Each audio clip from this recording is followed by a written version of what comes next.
সুখে থাকেন, দুঃখে থাকেন, সচ্ছল অসচ্ছল অবস্থায়, কষ্টে আছেন, বলেন তো সর্ব অবস্থায় শুকরিয়া আদায় হবে কার? আর জোরে বলেন কার?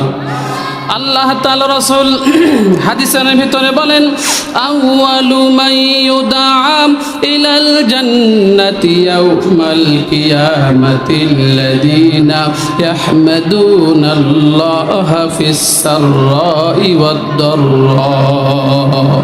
আল্লাহ তাআলা নবী বলেন, আমার উম্মতের দল শোনো, আল্লাহ রাব্বুল আলামিন আমাকে হাসরের ময়দানে আমি নবী যতক্ষণ পর্যন্ত না আল্লাহর জান্নাতে পৌঁছব, ততক্ষণ পর্যন্ত কোন নবী আল্লাহর জান্নাতে যাওয়ার অনুমতি পাবে না। সুবহানাল্লাহ। আমি নবী যখন আল্লাহর জান্নাতে প্রবেশ করব, আমি নবী আল্লাহর জান্নাতে প্রবেশ করার পর আরও যারা নবী আছে তারা আল্লাহর জান্নাতে প্রবেশ করবে, এরপরে যারা ঈমানদার আছে তারা আল্লাহর জান্নাতে প্রবেশ করবে। এখন আপনার আমার মনের মধ্যে প্রশ্ন হলো, আল্লাহর যত নবী আছে তারা সবার আগে জান্নাতে প্রবেশ করবে, এরপরে মনে হয় ঈমানদাররা জান্নাতে প্রবেশ করবে, এরপরে মনে হয় নামাজিরা জান্নাতে প্রবেশ করবে। আল্লাহ তাআলা রাসূল বলেন, নামাজিদেরকে জান্নাতে যাওয়ার জন্য আহ্বান করা হবে না। আমরা মনে করেছি মনে হয় এরপর হাজীদেরকে জান্নাতে যাওয়ার জন্য অনুমতি দেওয়া হবে। আল্লাহ রাসূল বলেন, হাজীদেরকে তার আগে জান্নাতে যাওয়ার জন্য ডাকা হবে না।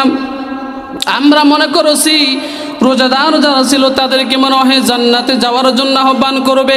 আল্লাহ তাআলা রাসূল বলেন, তাদেরকে জান্নাতে যাওয়ার জন্য আহ্বান করা হবে না, তাদেরকে সবার আগে জান্নাতে যাওয়ার জন্য ডাকা হবে যারা জমিনে সুখে দুঃখে সচ্ছল অসচ্ছল অবস্থায় আল্লাযীনা ইয়াহমাদুনাল্লাহা ফিস সাররাই ওয়াদ দাররা।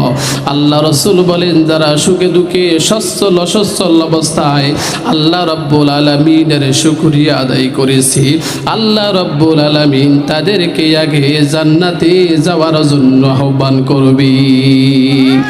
এই জন্য বেশি বেশি শুকরিয়া আদায় করব, লাভ না লস? আর জোরে বলেন, লাভ না লস?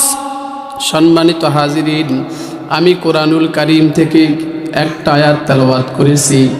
তার আগেই আমি আলোচনায় ঢুকব, তার আগেই আমার একটা বদ অভ্যাস অনুযায়ী আমি আপনাদের মাঝে একটা পয়েন্ট রেখে দিয়ে আলোচনায় চলে যাব।